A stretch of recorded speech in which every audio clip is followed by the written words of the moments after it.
વંદે માતરમ। આજે આપણે પૂરક વાચનમાં કાવ્ય 1 ગોવિંદના ગુણ ગાશું કે જે એક ભજન છે, આપણે એની સમજૂતી મેળવવાની છે। આપણે કાવ્યની સમજૂતી મેળવતા પહેલા આજે કાવ્યના અઘરા શબ્દો છે એટલે કે શબ્દ સમજૂતી છે એ લખીશું અને ત્યાર પછી છે આપણે કાવ્યની સમજૂતી મેળવીશું। હવે આપણે જે બુક બનાવવાનું કહ્યું છે એમાં તમને બે વિભાગ પાડવાનું કહ્યું છે કે પહેલો જે વિભાગ છે એ તમારા પાઠ્યપુસ્તકના પ્રકરણનો અને બીજો છે વ્યાકરણનો।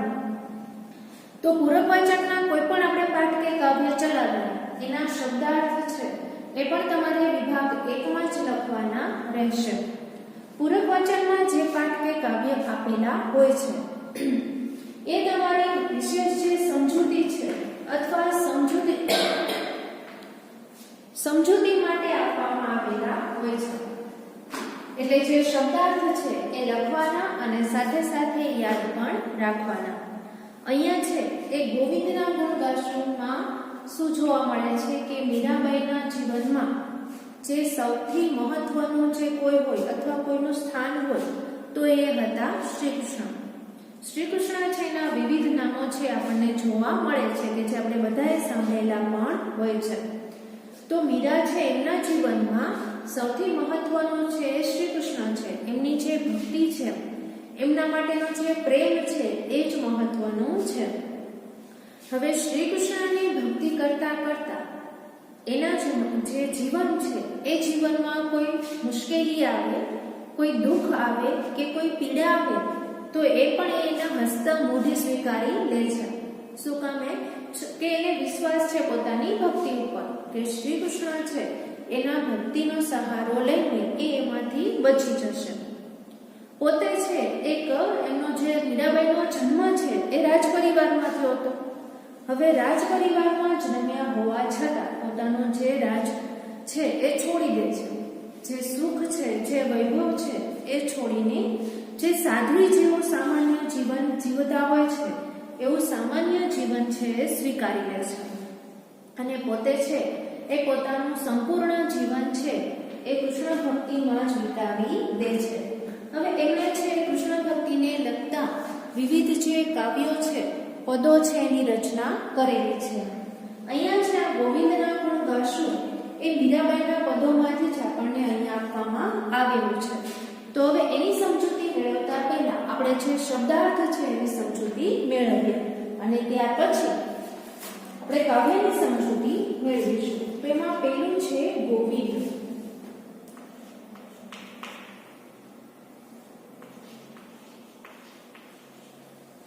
એટલે શ્રી કૃષ્ણ ભગવાન।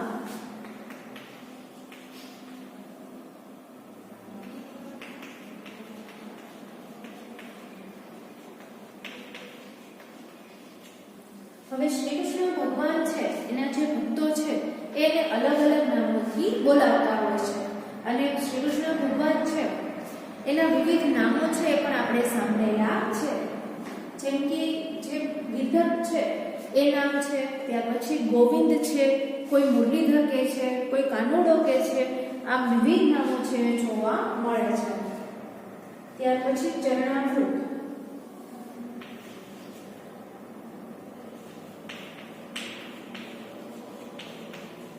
તો જેનો અર્થ થાય છે દેવ કે સંતના, દેવ કે સંતના પગ ધોવામાં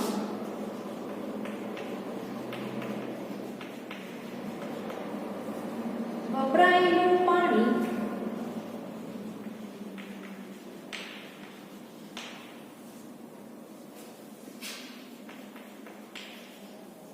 એ જ અમૃત।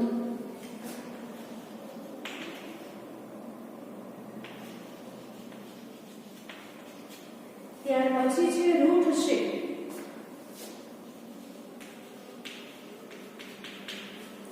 એટલે કોપ છે, ખીજાશે,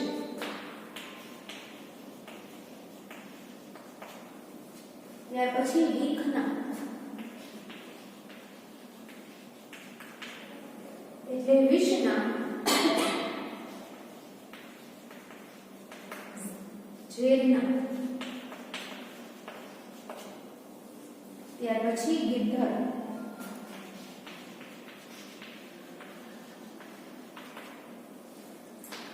એટલે શ્રી કૃષ્ણ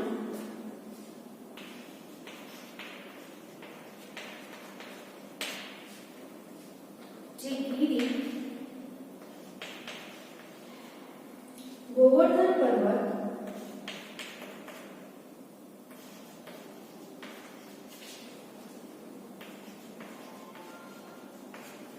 ધારણ કરનાર,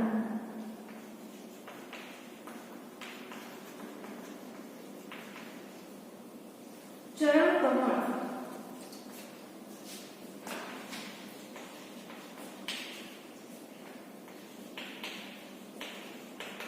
એટલે ચરણ,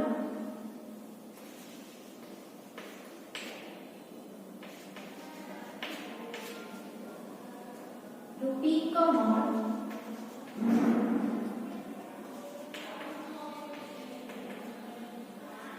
કમળ જેવા ચરણ,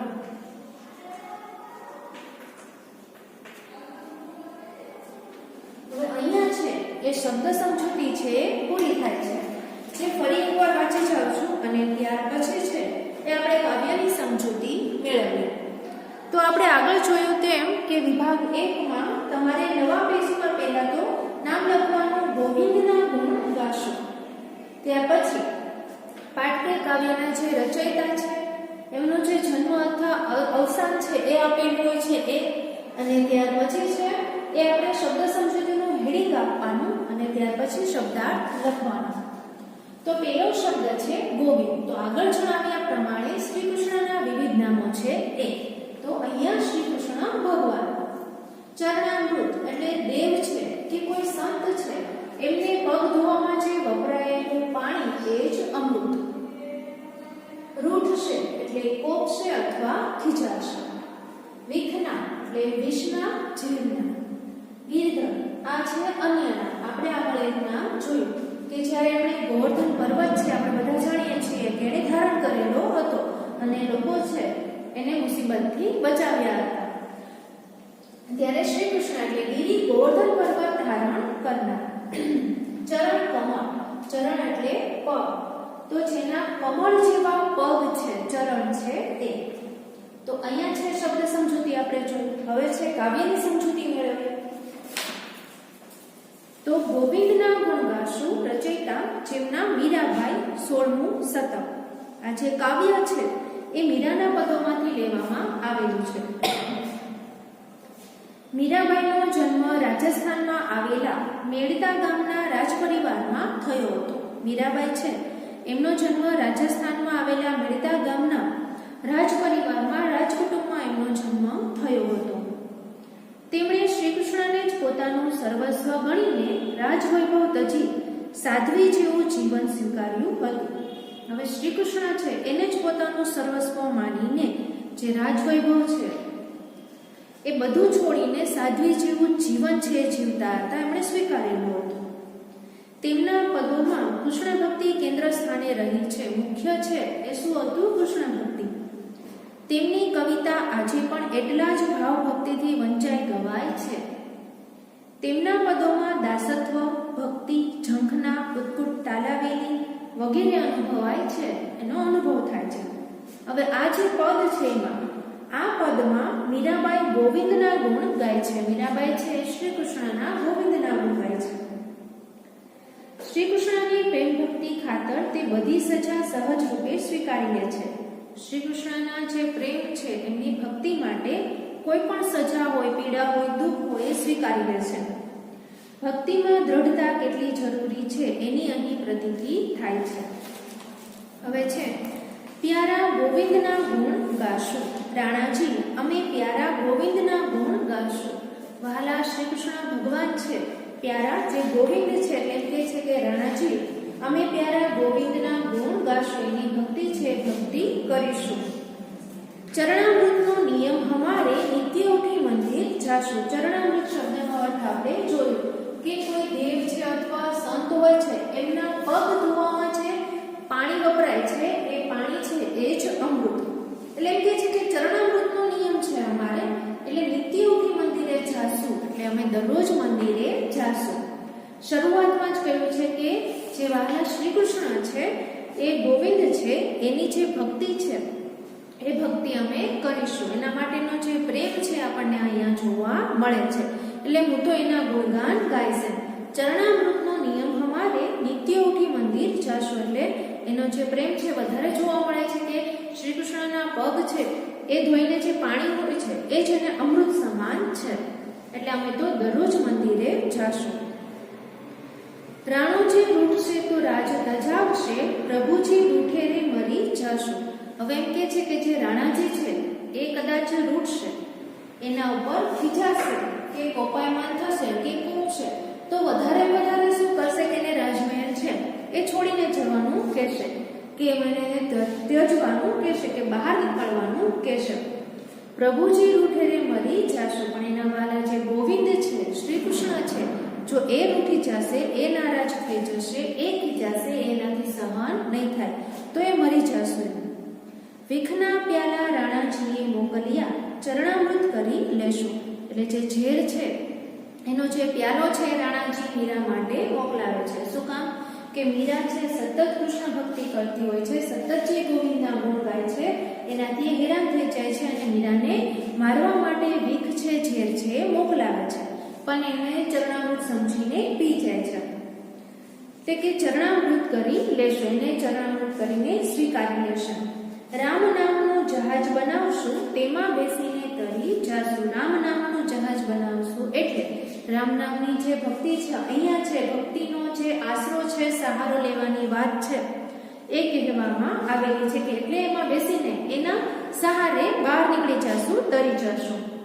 બાય મીરા કે પ્રભુ ગિરધર નામ, ચરણ કમળ પર વારી જાશું. એટલે કે જેના આપણે જોયું ચરણ કમળ, જે પગ છે કમળ જેવા જેના ચરણ છે, પગ છે, એના ઉપર વારી જાશું, ન્યોછાવર થઈ જાશું. એટલે કે બાઈ મીરા કે પ્રભુ, મીરાબાઈ છે એના જે પ્રભુ છે ગિરધરના ગુણ, જે ગોવિંદ છે એ ગિરધરના ગુણ ગાશે, એની ભક્તિ કરશે, એની પૂજા કરશે. એટલે એના જે ચરણ કમળ, એના જે કમળ જેવા જે પગ છે એના ઉપર વારી જશે, ન્યોછાવર થઈ જશે. અહીંયા છે આ જે કાવ્ય છે એ મીરાના પદોમાંથી લેવામાં આવેલું છે. કાવ્યની શરૂઆતથી જ અંત સુધી છે એમાં આપણને જોવા મળે છે કે જે મીરા છે એ વાલા ગોવિંદ છે, ગોવિંદના ગુણ ગાવાનું કહે છે, એની જે ભક્તિ છે એ કરવાનું કહે છે. અને મીરા છે એના જીવનમાં મુખ્ય સ્થાને મહત્વનું કોઈ હોય તો એ હતા શ્રી કૃષ્ણ. એના માટેનો જે પ્રેમ છે એ પ્રેમ જોવા મળે છે. એટલે એના જે જ્યારે ભક્તિ કરતા હતા એમાં જે વિવિધ જે વિઘ્નો આવતા અથવા મુશ્કેલી આવતી હતી, જે પીડા આવતી હતી, એને પણ એ સહજ રીતે સ્વીકારી લે છે અને ભક્તિનો સહારો લઈને એમાંથી એ બહાર નીકળી જાય છે. હવે જ્યારે એને રાજપાટ છે, પોતે છે રાજકુટુંબમાં જન્મ્યા હોવા છતાં પોતાનું જે સુખ હોય છે, વૈભવ હોય છે, એ છોડીને પણ એ જે સાધ્વી જેવું જીવન છે એ જીવતા હોય છે. એટલે અને આપણને કાવ્યની એક કડીમાં પણ જોવા મળે છે કે રાણોજી રૂઠશે તો રાજ ધજાવશે, એને રાજમહેલ છે એ છોડાવશે. પ્રભુ રૂઠે રે મરી જાશું. પણ એના વાલા જે શ્રી કૃષ્ણ છે એ રૂઠશે, એ ખીજાશે, સહન નહીં કરી શકે. ત્યાર પછી છે એ રામ નામનું જહાજ બનાવશું. પોતે છે એ રામ નામનું જહાજ બનાવે, એટલે કે પોતે જે કંઈ પણ ભક્તિ કરે છે એમનો જે શ્રી કૃષ્ણ માટેનો પ્રેમ છે એના સહારે એ બધા જે દુઃખ છે એમાંથી બહાર નીકળી જાય છે, એને સહન કરી લે છે અને પોતે છે શ્રી કૃષ્ણની ભક્તિમાં લીન હોય છે. એના માટે છે સર્વસ્વ છે ગિરધરના ગુણ, એટલે કે મીરા છે એ પોતાનું સર્વસ્વ છે, એ પોતાનું જીવન છે એ કૃષ્ણને અર્પણ કરી ચૂક્યા છે. એના માટે જે ગોવિંદ છે, શ્રી કૃષ્ણ છે એ જ મહત્વના છે. અને જે શ્રી કૃષ્ણના પગ છે એને કેવા કહે છે તો કમળ જેવા જેના પગ છે, જે ચરણ છે એના ઉપર વારી જાશું. કાવ્યની શરૂઆતથી લઈને અંત સુધી આપણને જોવા મળે છે કે મીરા છે એના જીવનમાં મુખ્ય છે એ શ્રી કૃષ્ણની ભક્તિ, શ્રી કૃષ્ણનો પ્રેમ છે એ રહેલો છે. પોતે છે એ પોતાનું જે જીવન છે એ કૃષ્ણમય બનાવી દે છે, પોતાનું જીવન આખું છે એ કૃષ્ણની ભક્તિમાં, એના પ્રેમમાં જે વિતાવી દે છે. અને એ કે ભક્તિ કરતા કરતા એના જીવનમાં જો કોઈ દુઃખ આવે, પીડા આવે તો એ પણ એક સહજ રીતે સ્વીકારી લે છે. તો અહીંયા છે એ કાવ્યની સમજૂતી પૂરી થઈ છે. હવે આજનું છે તમારું હોમવર્ક શું રહેશે કે આપણે જે આ કાવ્યના શબ્દાર્થ લખાવેલા છે એ તમારે વાંચવાના અને યાદ પણ રાખવાના. તો આજનો લેક્ચર છે એ આપણે અહીંયા પૂરો કરીએ છીએ. આભાર.